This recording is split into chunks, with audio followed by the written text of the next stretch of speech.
Third party business process. SAP SD में third party business process का क्या role है और वो कैसे काम करता है। कोई भी कंपनी अगर प्रोडक्ट को मैन्युफैक्चर नहीं कर रही है, पहला केस, या तो पॉसिबल ही है कि वो उसके पास स्टॉक नहीं अवेलेबल है, वो सिर्फ मार्केटिंग करती है और बाकी वेंडर्स के ऊपर डिपेंड रहती है। देन उसके बेस पे वो क्या करती है, डिलीवरीज प्रोवाइड करती है।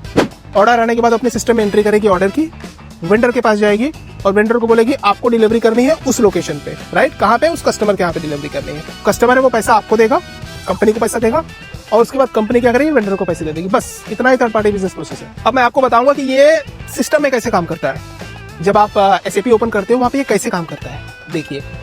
स्टैंडर्ड ऑर्डर टाइप इसमें OR होता है पहले सेल्स ऑर्डर बनाने के लिए। जैसे स्टैंडर्ड ऑर्डर टाइप OR आप बना दोगे, फिर उसकी बात आती है आइटम कैटेगरी की। तो आइटम कैटेगरी यहाँ पे होता है TAS।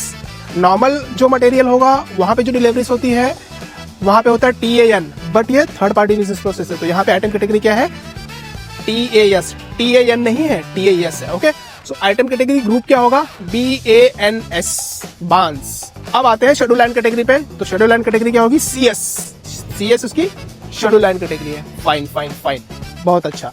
अब हम इसके आगे आते हैं। देखिए यहाँ पे डिलीवरी तो होती नहीं है, लेकिन डिलीवरी होती नहीं है पता कैसे चलेगा, क्योंकि आपने आइटम कैटेगरी टैग चूज किए हुए, वहाँ पे बिलिंग रेलेवेंस जो होता है वो F होता है और F आपको बताता है कि भैया डिलीवरी नहीं करनी है, सीधा इनवॉइस करना है। समझ गए आप।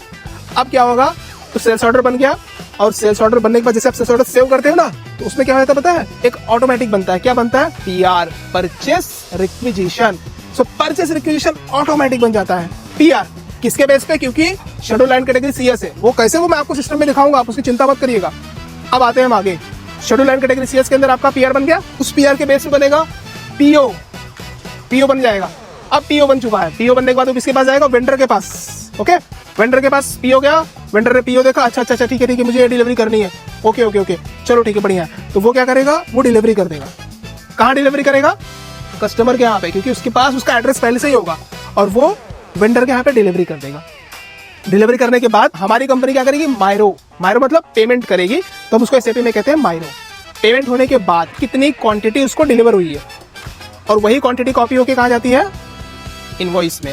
और उसके बेस पे आप क्या बनाते हो, इनवॉइस टू द कस्टमर। आपको कस्टमर का इनवॉइस कैसे बनेगा, VF01 से।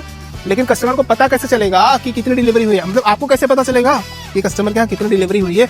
उस केस में आप क्या करोगे, इस केस में वही मैंने आपको बताया ना कि आपको मायरो के बाद डेटा कॉपी होगा, मतलब क्वांटिटी कॉपी हो जाएगी और सीधा कहाँ पे चली जाएगी, वो चली जाएगी आपके इनवॉइस में।